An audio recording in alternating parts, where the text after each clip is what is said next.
Khulna city নির্বাচনে আওয়ামী লীগ প্রার্থীর বড় চ্যালেঞ্জ ভোটারদের মন জয়, গ্রেফতার আতঙ্ক আর দলীয় কোন্দলের পরীক্ষায় বিএনপি। সহকারী শিক্ষক নিয়োগ পরীক্ষায় প্রশ্ন ফাঁসের অভিযোগে মাদারীপুর ও বরগুনায় 18 জন আটক, গুরুত্বপূর্ণ সরঞ্জাম জব্দ। ব্লাস্ট রোগের সংক্রমণে বোরো আবাদ নিয়ে দুশ্চিন্তায় ঝিনাইদহের কৃষক, গম ছেড়ে বিকল্প ফসল বেছে নিচ্ছেন মেহেরপুরের চাষিরা।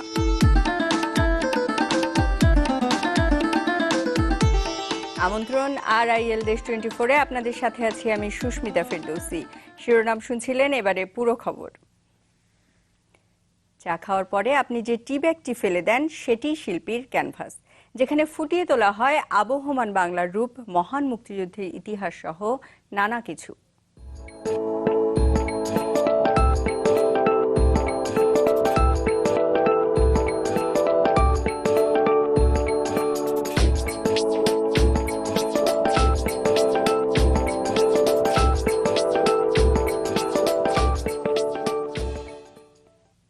দর্শক, দেশ 24-এ নিয়ে থাকছে একটি বিশেষ প্রতিবেদন। খুলনা সিটি নির্বাচনে বড় দুই দলের মেয়র প্রার্থীর সামনেই রয়েছে বড় কিছু চ্যালেঞ্জ। আওয়ামী লীগের মেয়র প্রার্থীর বড় চ্যালেঞ্জ সিটি কর্পোরেশনের কর্মকর্তা ও ঠিকাদাররা, আর বিএনপি প্রার্থীর মামলা, গ্রেফতার আতঙ্ক ও দলীয় কোন্দল। ভোটারদের মন জয়ের পাশাপাশি এসব মোকাবেলাও ভোটের মাঠে গড়ে দিতে পারে তারতম্য। আওয়ামী লীগের মেয়র প্রার্থী তালুকদার আব্দুল খালেক বিগত নির্বাচনে পরাজিত হবার পর থেকে বলে আসছিলেন তিনি আর নির্বাচন করবেন না। ফলে এবারও মনোনয়ন পেলেও সবকিছু গোছাতে তাকে বেশ বেগ পেতে হচ্ছে। সেই সাথে রয়েছে সিটি কর্পোরেশনের কর্মকর্তা কর্মচারী ও ঠিকাদারদের একাংশের বিরোধিতার আশঙ্কা। জেলা কমিটি আমাদের এইখানে নির্বাচনের ব্যাপারে জেলা আর মহানগরী নয়, অর্থাৎ সবাই আন্তরিকতার সাথে এবার কাজ করবে, এইভাবেই আমরা আমাদের প্রস্তুতি নিচ্ছি। আমরা নেত্রীর কাছে কথা দিয়ে আসছি, আমরা ওখানে আমাদের যে নমিনেশন বোর্ড ছিল তাদের সামনে আমরা ওয়াদা করে আসছি যে না, আমরা ঐক্যবদ্ধ। খুলনায় বিএনপির প্রার্থী নজরুল ইসলাম মঞ্জুর বড় চ্যালেঞ্জ নেতাকর্মীদের বিরুদ্ধে মামলা ও গ্রেফতার আতঙ্ক। দলে অভ্যন্তরীণ কোন্দলও আছে। তাছাড়া ইসলামী আন্দোলন বাংলাদেশ এবার প্রার্থী দেয় বিএনপির কিছু ভোট কাটা পড়বে বলে অনেকের ধারণা। আমাদের চ্যালেঞ্জ একটাই, সেটা হচ্ছে সরকার এবং নির্বাচন কমিশন অবাধ সুষ্ঠু নির্বাচন, গ্রহণযোগ্য নির্বাচনের পরিবেশ রচনা করবে কিনা। যদি রচনা না করে তাহলে এই নির্বাচনের মধ্যে দিয়েই হবে এই অঞ্চলে সরকার পতনের আন্দোলন। সরকারি দলের উৎপাত, তাদের আক্রমণ, তাদের দলবশ পুলিশ দ্বারা নিগৃহীত হওয়া, এ সমস্ত আমাদের চ্যালেঞ্জ। 2008 সালের নির্বাচনে বিএনপির মনিরুজ্জামান মনিকে হারিয়ে মেয়র হয়েছিলেন তালুকদার আব্দুল খালেক। তবে 2013 সালের নির্বাচনে তিনি মনির কাছেই পরাজিত হন। এবার তাকে লড়তে হচ্ছে বিএনপির নতুন প্রার্থীর সাথে। Desk report, channel 24। প্রাথমিক বিদ্যালয়ের সহকারী শিক্ষক নিয়োগ পরীক্ষায় মাদারীপুরে প্রশ্নপত্র ফাঁসের অভিযোগে 15 জনকে আটক করা হয়েছে। জেলার সহকারী পুলিশ সুপার জানান, সকালে প্রাথমিক বিদ্যালয়ের শিক্ষক নিয়োগ পরীক্ষা শুরু হলে অভিযুক্তদের সরবরাহ করা প্রশ্ন হুবহু মিলে যায়। পরে মাদারীপুর শহরের পাঠককান্দি এলাকায় অভিযান চালিয়ে তাদের আটক করে গোয়েন্দা পুলিশের একটি দল। এদিকে বরগুনায় প্রাথমিক বিদ্যালয়ের নিয়োগ পরীক্ষার উত্তরপত্র সরবরাহের ডিভাইস ও 2 লাখ টাকা সহ 3 জনকে আটক করেছে পুলিশ।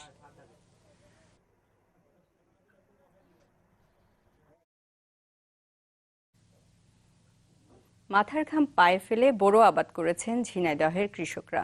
দুদিন পর গোলায় তোলার কথা সেই কষ্টের ফসল, কিন্তু ব্লাস্ট রোগের সংক্রমণে দুশ্চিন্তার ছাপ কৃষকের চোখে মুখে। এদিকে ব্লাস্ট রোগের কারণে গেল কয়েক বছর লোকসান গুনতে হয়েছে মেহেরপুরের গম চাষিদের। তাই এবার বিকল্প হিসেবে ভুট্টা চাষ করে আশার আলো দেখছেন তারা। চলতি মৌসুমে ঝিনাইদহে 93,000 হেক্টরেরও বেশি জমিতে আবাদ করা হয়েছে বোরো ধান। দুদিন পরে কৃষকের গোলায় তোলার কথা ছিল এসব ধান, কিন্তু সেই স্বপ্ন এখন দুঃস্বপ্নে পরিণত হয়েছে। ধানে দেখা দিয়েছে ব্লাস্ট রোগ। ধানে কোনো দানা নাই, পুষ্টি নাই, এবং মাঠকে মাঠ ধানের বাইল শুকিয়ে আমরা শেষ। ধানই তো মাঠের থেকে বাড়ি যাবে না, তাহলে শুধু বিচলি নাড়া যাবে। তাহলে এবার আপনারা সারের আমরা যে কীটনাশক নিয়েছি, এ আপনার শোধ করবো কিভাবে? ব্লাস্ট রোগ সাধারণত 3 ধরনের: নেক, লিভ ও নেট ব্লাস্ট। এর মধ্যে নেক ব্লাস্ট দমনযোগ্য নয়। এই রোগে আক্রান্ত জেলার প্রায় 4 হেক্টর জমির ধান। আবহাওয়াজনিত কারণে ঝড় বৃষ্টি সহ এবং ওই গুড়ি গুড়ি বৃষ্টি হওয়ার কারণে এইটা আসলে আমাদের সংক্রমণটা দেখা দিয়েছে। যেসব জায়গায় এইসব ব্লাস্ট হয়েছে, আমরা সেখানে খোঁজখবর নিয়ে দেখছি। এদিকে ব্লাস্টের প্রকোপ বাড়ায় গেল কয়েক বছর ধরে লোকসান গুনতে হয়েছে মেহেরপুরের গম চাষিদের। তাই এবার বিকল্প হিসেবে কৃষকরা ঝুঁকছেন ভুট্টা চাষে। রোগবালাই কম হওয়ায় ভুট্টার ফলন ভালো হচ্ছে, লাভও হচ্ছে বেশ। ব্যবসায়ীরা জমি থেকে কিনে নিচ্ছেন ভুট্টা। বিভিন্ন প্রতিষ্ঠানও কৃষকের কাছ থেকে সরাসরি ভুট্টা কিনছেন। এবারটা ভরপুর লাভ হয়েছে। এবারটা ভুট্টা ভাঙার সঙ্গে সঙ্গে ব্যাপারীরা পাড়ায় পাড়ায় মানে খোঁজ নিবে আসে কে ভুট্টা ভাঙছে। ফলনও আমরা খুব ভালো পাচ্ছি, বা আগামী বছর যদি দাম ভালো থাকে আমরা আগামী বছর আরও বেশি করব। ভুট্টা চাষ বাড়ানোর লক্ষ্যে মন্ত্রণালয়ের নির্দেশে কৃষকদের সব ধরনের পরামর্শ দিচ্ছে কৃষি বিভাগ। মাননীয় মন্ত্রী নির্দেশ দিয়েছেন একদম শক্তভাবে যে গমের পরিবর্তে ভুট্টা চাষ করার জন্য, এবং মাঝে মাঝে মানুষের খাদ্যাভ্যাসও চেঞ্জ হচ্ছে, যে এখন গমের পরিবর্তে মানে ভুট্টার রুটি খাচ্ছে তারা। এবছর মেহেরপুরের বিঘা প্রতি জমিতে ৪৫ থেকে ৫০ মণ ভুট্টা উৎপাদন হয়েছে। মাফতুহা মিলি, চ্যানেল 24। বঙ্গবন্ধুর ৭ মার্চের ভাষণ, ধর্মীয় সম্প্রীতি, রঙিন কৃষ্ণচূড়া কিংবা সুবিশাল চা বাগান সবই যেন জীবন্ত হয়ে ধরা দেয় সাদিতুজ্জামানের হাতে। শিল্পী হিসেবে প্রাতিষ্ঠানিক শিক্ষা নেই, তারপরেও ছোট ছোট টি ব্যাগে এঁকে চলেছেন চমৎকার সব ছবি, যেখানে বাদ পড়েনি গুলশানে জঙ্গি হামলা কিংবা ত্রিভুবন বিমানবন্দরে বিমান বিধ্বস্তের ঘটনা। রাজশাহী থেকে আবরার শায়রের রিপোর্ট, ছবি তুলেছেন আখতারুজ্জামান লেলিন।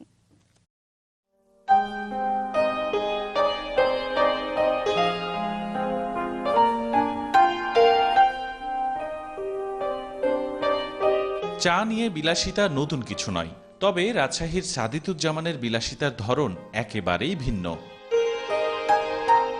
ফেলে দেয়া টিব্যাগই তার ছবি আঁকার ক্যানভাস। ফুটিয়ে তুলেছেন সবুজ বাংলা, হলুদ সরিষা ক্ষেত, রঙিন প্রজাপতি। ছোট্ট টিব্যাগের ক্যানভাসে মূর্ত অনেক বড় বড় বিষয়, বাদ যায়নি মুক্তিযুদ্ধের ইতিহাসও। ছেলেবেলা থেকেই ছবি আঁকায় ঝোঁক, যদিও পড়াশোনা মার্কেটিংয়ে, পেশায় ব্যবসায়ী, কিন্তু তারপরেও সেই শিল্পী মনের বিকাশে সাদিতুজ্জামান বেছে নেন এই অদ্ভুত উপায়। ছোট্ট টি ব্যাগে অ্যাক্রেলিক আর জল রঙে এঁকে চলেন ছবির পর ছবি।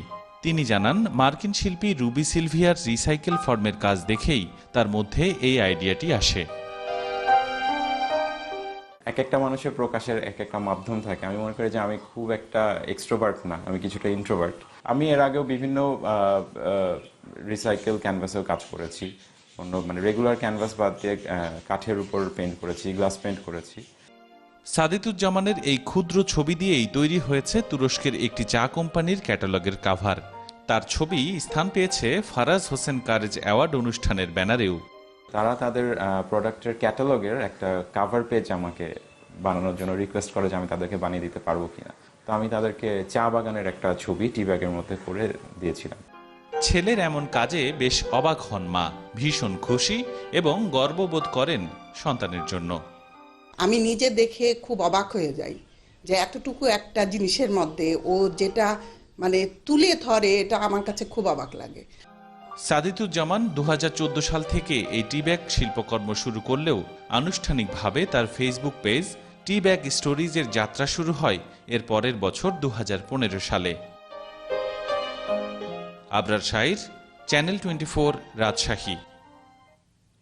RIL দেশ 24 নিচ্ছে একটা বিরতি, ফিরছি একটু পরে, সাথেই থাকুন।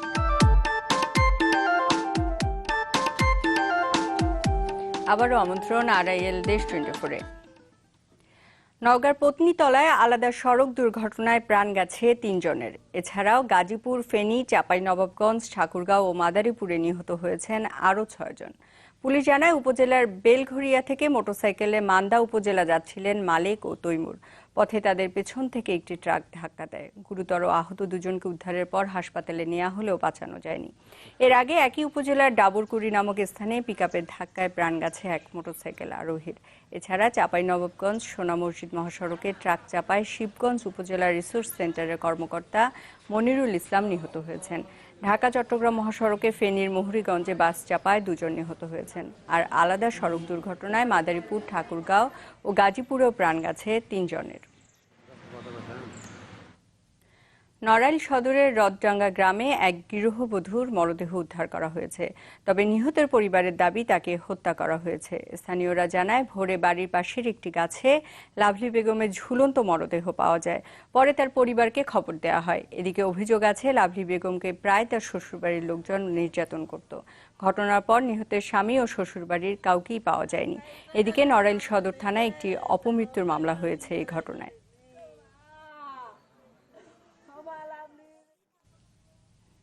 বগুড়ার আদমদিঘি ডুমুরি গ্রাম সরকারি প্রাথমিক বিদ্যালয়ের প্রধান শিক্ষককে কুপিয়ে হত্যা করেছে দুর্বৃত্তরা। সকালে বাড়ির পাশে পুকুরে মরদেহ দেখে পুলিশে খবর দেয় স্থানীয়রা। মরদেহ উদ্ধার করে ময়নাতদন্তের জন্য বগুড়া শহীদ জিয়াউর রহমান মেডিকেল কলেজে পাঠানো হয়েছে। পরিবার জানায়, গতরাতে মাছের খাবার দিতে পাশের পুকুরে যান শিক্ষক আব্দুর রশিদ। এরপর থেকে নিখোঁজ ছিলেন তিনি। এদিকে কিশোরগঞ্জের যশোদলে চাঁদ মিয়া নামে এক কবিরাজ খুন হয়েছেন। এ ঘটনায় অভিযুক্ত জাকিরকে আটক করেছে পুলিশ।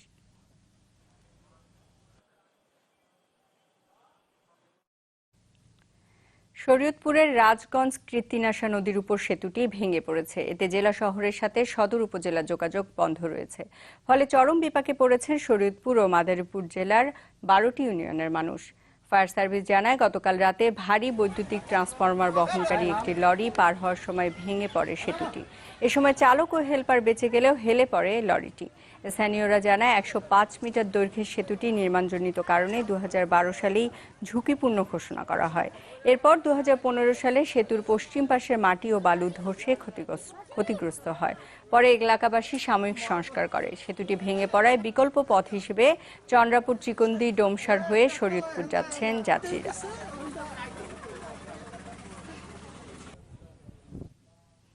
RIL দেশ 24-এ নিচ্ছি আরও একটা বিরতি। ফিরছি একটু পরে, সাথেই থাকুন। আবারও আমন্ত্রণ RIL দেশ 24-এ।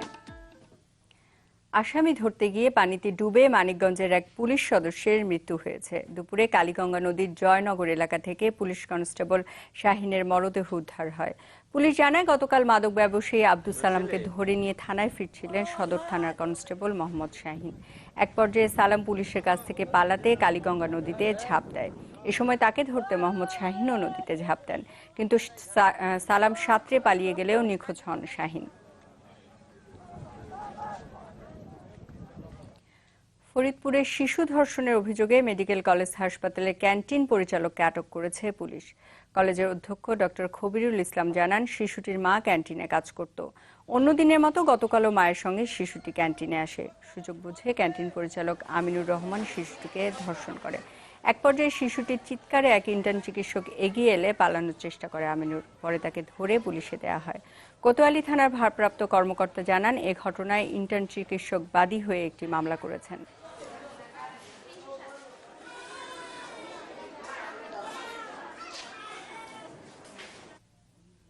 প্রাকৃতিকভাবেই বাংলাদেশ দুর্যোগ প্রবণ দেশ।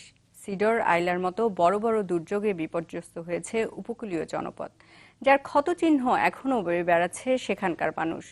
তারপরও রয়ে গেছে নিরাপদ আশ্রয়ের অভাব। নির্মাণ হয়নি পর্যাপ্ত সাইক্লোন শেল্টার।